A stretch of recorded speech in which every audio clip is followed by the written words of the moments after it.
আমরা এখন একটু যাচ্ছি বাজারে মায়ের গয়না কিনতে। মায়ের গয়না অনেক দিন আগেই অর্ডার দেওয়া ছিল, কিন্তু আসেনি। আজকেও আরও 2 দিন দেরি হবে, কিন্তু পূজা তো আজকে, তাই জন্য এখন বাজারে যাওয়া হচ্ছে।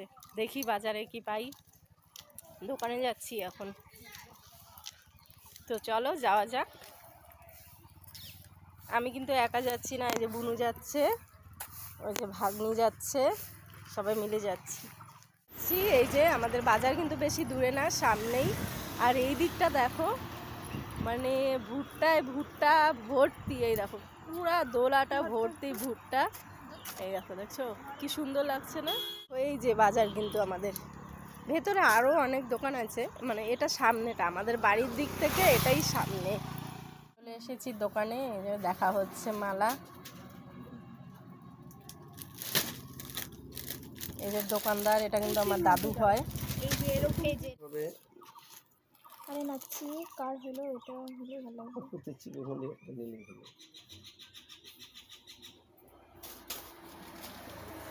ঘষা তিল নিতে এসেছি, তিল লাগবে, তো ঘষা তিলের জন্য বাজারে চলে আসলাম।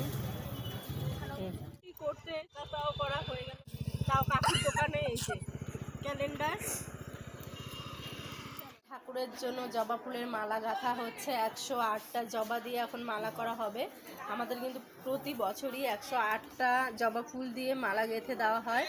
তো এই যে বসে গেছে, আর এদিকে সব ফুল রাখা আছে ঝুড়ি ভর্তি ভর্তি করে।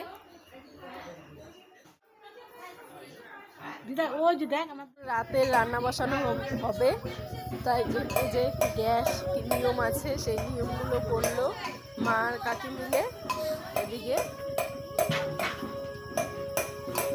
আর ওইদিকে সবজি কাটাকাটি সব হচ্ছে, রান্না বসে গেছে। সবজি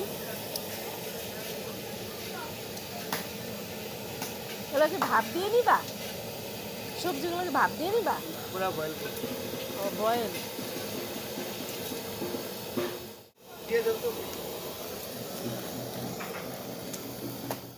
চলো মন্দির সাজানো হচ্ছে, মন্দিরে যাওয়া যাক। ওই যে দেখো ঢাক বাজাচ্ছে।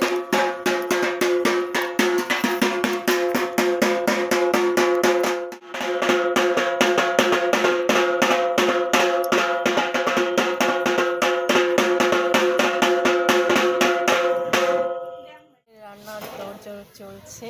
এই যে পুরোহিত মশাই